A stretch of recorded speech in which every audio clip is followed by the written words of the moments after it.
¿para qué te mandaron eso? A las mujeres en edad reproductiva se les recomienda consumir diariamente ácido fólico. Es una vitamina que previene un grupo de efectos congénitos durante el embarazo y ayuda a que el bebé crezca sano en el vientre de su mamá. Mira qué bien. No tomes riesgos. Toma ácido fólico.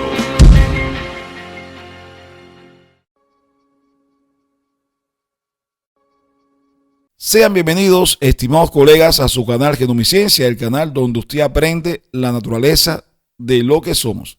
Hoy vamos a seguir abordando la segunda parte de esta conferencia: ¿por qué metilfolato sí y por qué ácido fólico no? Sobre todo en aquellos individuos que presentan polimorfismos en el gen de la 5,10 metiltetrahidrofolato reductasa. Entonces vamos a seguir hablando de ciencia, aspectos muy interesantes que usted debe tener en cuenta para su salud. No se vaya. Soy el doctor Roberto Larrué Ferrer, genetista clínico, y este es su programa Genomiciencia, donde usted aprende la naturaleza de lo que somos.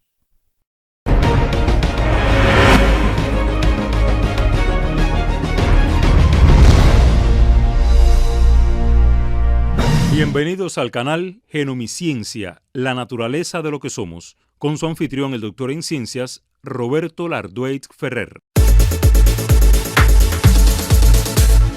Hemos abordado en conferencias anteriores la actividad enzimática de este gen en el metabolismo del ácido fólico.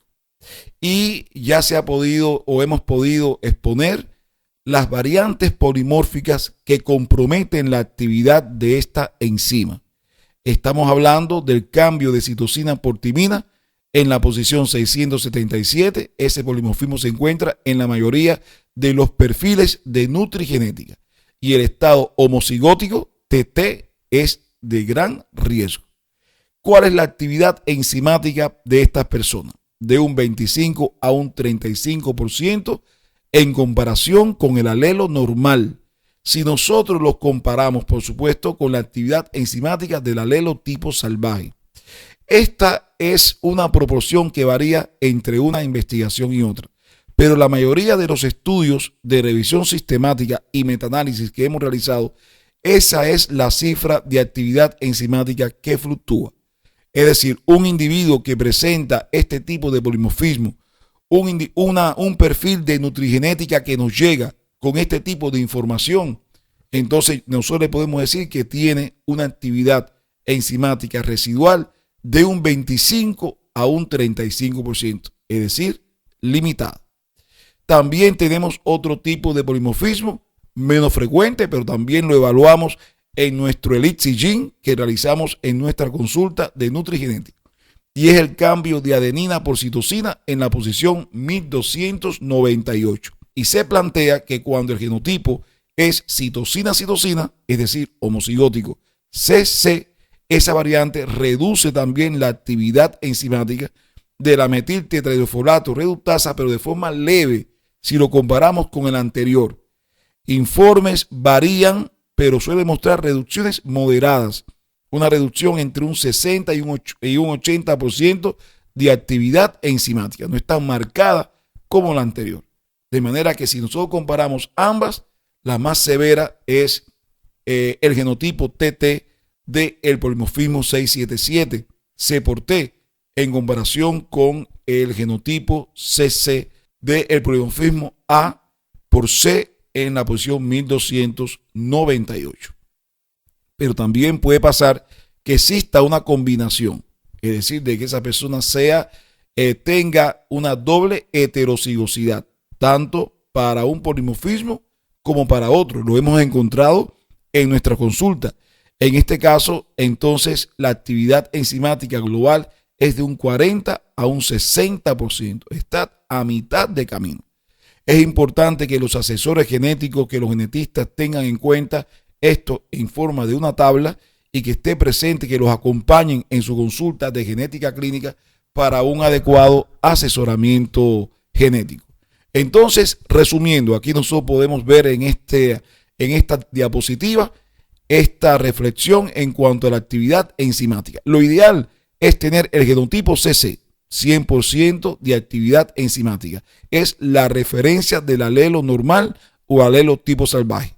Pero cuando la persona es heterocigótica, CT tiene un 60 a un 70% de actividad relativa. Pero cuando es TT, tiene un 25 a un 35% de actividad relativa. Cuando lo comparamos con el otro polimorfismo, si es heterocigótico, es un 80%, o sea, una actividad enzimática por encima del otro polimorfismo. Y cuando se encuentra en homocigótico CC, citosina, la actividad no cae tanto a un 25-35%, sino a un 60%. Y cuando existe un heterocigótico doble, o sea, el polimorfismo 677 con el polimorfismo 1298, la actividad típicamente intermedia entre un 40 y un 60%. En esta imagen nosotros podemos evidenciar la frecuencia génica del alelo de riesgo T para el polimorfismo 677. Fíjense cómo por estudios de genética poblacional nosotros podemos evidenciar cómo varía este polimorfismo entre una región y otra. Y los estudios de metaanálisis y revisión sistemática han podido evidenciar que las frecuencias más bajas se encuentran en el continente africano. En este estudio que estamos realizando, en esta consulta de nutrigenética, por supuesto, vamos a obtener nuestras frecuencias en nuestra consulta. Ya tenemos ya unos cuantos pacientes, ya tenemos unos 60 pacientes que le hemos realizado el perfil Elite Gene y vamos a proceder a realizar los estudios de genética poblacional para poder verificar este dato que es consistente en la mayoría de las revisiones sistemáticas. Luego le sigue en orden de frecuencia Asia, bien, con un 30%. Luego Europa con un 36%. Y el porcentaje más alto se encuentra en América Latina, entre un 44 y un 61%. Se reportan cifras elevadas en México. Investigaciones realizadas, reportadas y publicadas plantean que México es un país con una alta o elevada frecuencia del alelo T y por eso es que se encuentra entre un 44 y un 61%. Este dato es importante, estimados colegas, porque durante el interrogatorio, la anamnesis que nosotros le realicemos al paciente, tenemos que saber cuál es su origen. Es uno de los elementos importantes de la genética poblacional, es decir, que saber de dónde provienen esas personas, porque en dependencia de esto tenemos que calcular el verdadero riesgo. También, ejemplo, si vamos a ver el otro tipo de polimorfismo, la presencia del alelo C de riesgo del polimorfismo 1298, la frecuencia más alta se encuentra en el Líbano con un 49%. Al menos eso se reporta en la literatura científica. Europa sigue siendo la zona más baja, entre 1 a 4%, o sea, la región de más baja frecuencia de este alelo. Asia y Europa entre un 24 y un 40%. Independientemente de estas cifras, ustedes pueden, por los colores en este mapa, estudiar con qué frecuencia se observan estas alteraciones. Existen zonas, como ejemplo, como África, que no son muy frecuentes estos estudios de genética poblacional. Y en Angola no se ha hecho un estudio de este género, por lo tanto nosotros vamos a ser los primeros que vamos a brindar esta información. Este otro tipo de mapa, de esquema, que a través de puntos de diferentes colores podemos evidenciar el porciento en que se expresa el alelo T, sobre todo en la región del continente africano, Asia y Europa. Aquí encontramos el mapa del continente africano, donde aquí valoramos, además de la frecuencia del alelo T de la metiltetraidrofolato reductasa, el epsilon 4 de la apolipoproteína E, bien, y la enzima convertidora de la angiotensina D, que está presente también, y es un estudio que se ha podido realizar en la mayoría de los países del África. Reiteramos una vez más que Angola no tiene ningún reporte y por lo tanto no existe ninguna cifra marcada en la región angolana. Estos son cifras importantes que tenemos que manejar a la hora de un adecuado asesoramiento genético. Y en el caso de Cuba, ¿qué pasa con Cuba? ¿Cuáles son los estudios que ha brindado Cuba en este sentido? Cuba no se ha quedado atrás.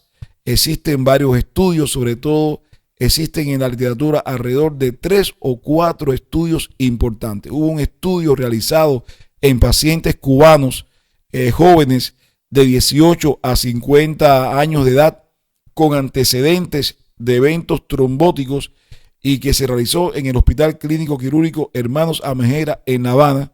¿Y cuáles fueron los resultados más importantes de este estudio? Bueno, para el polimorfismo C677T se encontró que el alelo T estaba presente en el 32,20% de los alelos analizados en esos 132 pacientes. El genotipo TT con un 8,33%. El porcentaje de individuos con genotipo normal, o sea, CC, 43,94% en ese grupo étnico. En resumen, en este grupo clínico cubano de pacientes con eventos trombóticos, con trombofilia, la frecuencia del alelo T y del genotipo TT es alta según los autores. Pero bueno, estamos hablando de una población que presenta una patología y que se encuentra asociado con el alelo de riesgo T. Una segunda investigación fue un estudio cubano en el mismo hospital para el polimorfismo A1298C en pacientes con trombofilia y también se estudiaron los porcentajes.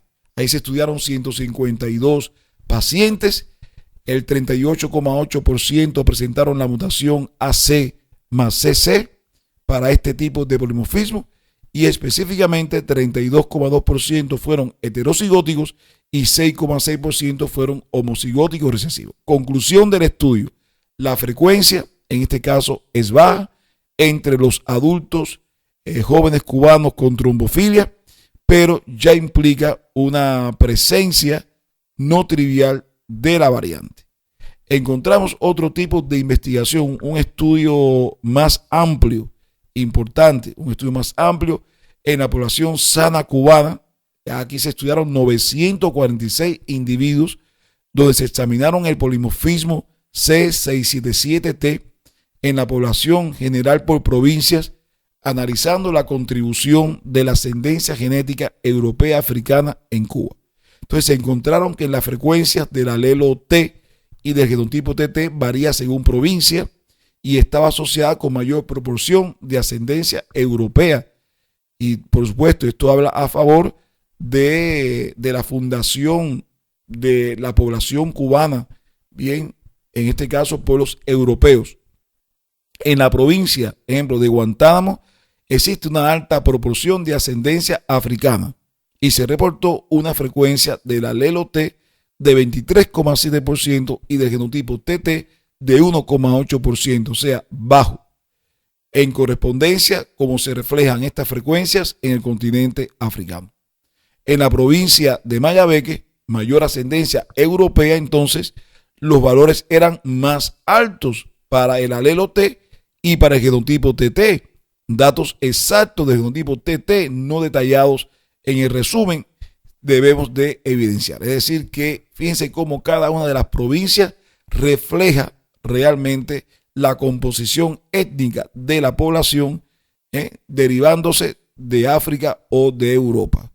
Este constituyó una de las investigaciones más grandes de base poblacional en las que se calcularon las frecuencias génicas, genotípicas, etc.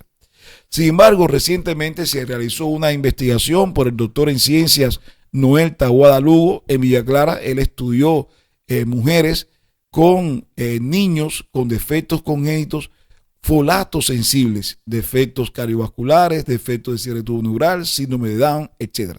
Los llamados defectos congénitos folatos sensibles que, dada un déficit de ácido fólico, tiene un riesgo incrementado de la existencia de estos defectos. Y él constató que la frecuencia del genotipo mutado TT fue de 0,14 en las madres con descendencia afectada con defecto congénito versus 0,06, o sea, el 6% en madres del grupo control, observándose una diferencia estadísticamente significativa reflejado por la P menor de 0,05, o sea, 0,041, de manera que la frecuencia del alelo T fue mayor en el grupo de casos que en el grupo control. Finalmente, la frecuencia del genotipo TT en los casos fue de un 14% y en los controles fue de un 6%, es decir, estadísticamente significativo. De manera, estimados colegas, que existen estudios en diferentes lugares del mundo y no queríamos dejar de mencionar las investigaciones que se han realizado en nuestro país. ¿Cuál es la interpretación para el contexto clínico? ¿Cómo nosotros podemos interpretar estos resultados bien para los genetistas que nos dedicamos a la clínica? Bueno, si el paciente procede de una población con alta prevalencia, ejemplo, América Latina, México, etcétera, por ejemplo, algunos grupos asiáticos, Europa, el genotipo TT no es raro, lo que refuerza el valor de hacer mediciones bioquímicas. Tenemos que medir el ácido fólico, tenemos que medir la homocisteína, bien, no asumirlo como raro porque procede de esa región. De ahí la importancia de la genética poblacional.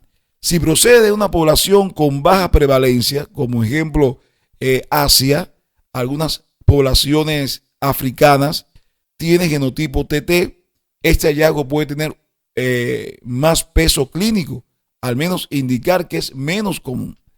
Dado que la prevalencia varía geográficamente, los servicios de salud pública en cada región podrían necesitar estrategias diferentes, por ejemplo, en suplementación de ácido fólico, en vigilancia de la homocisteína, dependiendo de cómo se distribuyan estos alelos. No es lo mismo el que procede de África que el que procede de América Latina. Si procede de América Latina y existen eventos bien trombofílicos, infarto agudo de miocardio, enfermedades cerebrovasculares, entonces por favor no demorar en hacer cuantificación de ácido fólico, cuantificación de homocisteína, porque perfectamente pueden estar bajos y hay que tomar una conducta inmediata. Pero es importante tener presente que a pesar de que los polimorfismos génicos del gen de la 5,10-metil tetrahidrofolato es importante, también existen otros genes que pueden afectar el funcionamiento de esta enzima y no necesariamente porque tenga un polimorfismo la 5,10-metil tetrahidrofolato reductasa. En este caso, ejemplo, la metionina sintasa reductasa, que son aquellos que participan en la remetilación de la homocisteína en metionina, y variantes aquí pueden agravar o mitigar efectos de la metil tetrahidrofolato reductasa. Entonces, la coexistencia de polimorfismo de la metil tetrahidrofolato reductasa con estas otras enzimas puede también agravar el fenotipo clínico de estos pacientes. Ejemplo, otra enzima importante es la cistationin beta sintasa. Deriva homocisteína hacia cistationina para que a partir de la cistationina se produzca la cisteína, que es un aminoácido importante para la síntesis de glutatión. También variantes polimórficas en este gen se asocia a una hiperhomocisteinemia.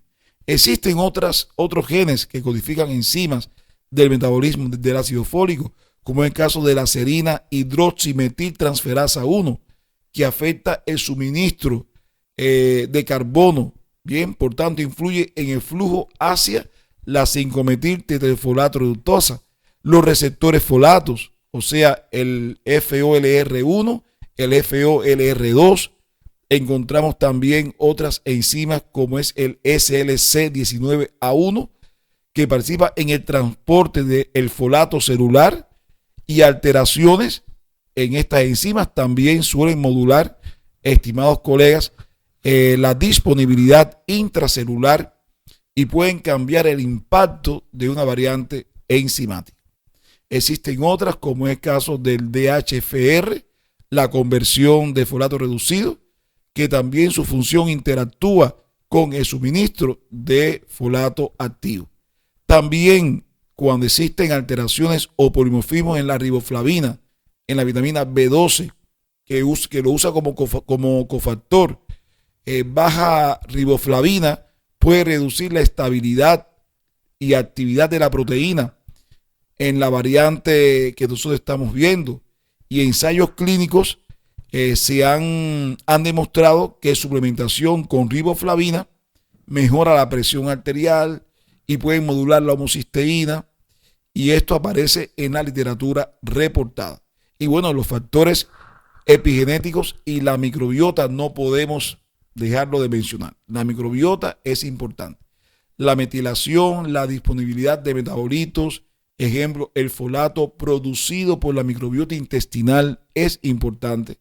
Ya se ha podido evidenciar que el ácido fólico también es producido por la microbiota intestinal, y expresiones tisulares pueden modular el efecto. Las revisiones de nutrigenética, nutrigenómica, microbioma intestinal discuten estas interacciones. Entonces, ¿cuáles son, estimados colegas, las implicaciones prácticas y las recomendaciones clínicas? ¿Cuál es el algoritmo que nosotros podemos aconsejar a ustedes en el caso de cuando tengamos una alteración en el metabolismo del ácido fólico? Primeramente, tenemos que medir el fenotipo bioquímico, como cuantificando ácido fólico, determinando los niveles de homocisteína, de vitamina B6, de vitamina B12. Si el paciente tiene el genotipo de riesgo, o sea, TT o CC, y o presenta homocisteína elevada, fíjense que digo IO porque puede hacer de que exista una hiperhomocisteinemia y no tenga ningún polimorfismo, o puede hacer que coexistan ambas alteraciones. Entonces es indiscutible la indicación recetar el metilfolato, es decir, la 5-metiltetrahidrofolato, y se puede alternar con ácido fólico, pero con seguimiento. Podemos indicar la vitamina B6 y podemos indicar la vitamina B12. Es importante que la vitamina B2 en estos individuos que presentan genotipo TT es una buena evidencia de que la riboflavina puede mejorar biomarcadores y la presión arterial en algunos estudios. Las implicaciones prácticas y recomendaciones clínicas en el caso del embarazo y en la etapa preconcepcional.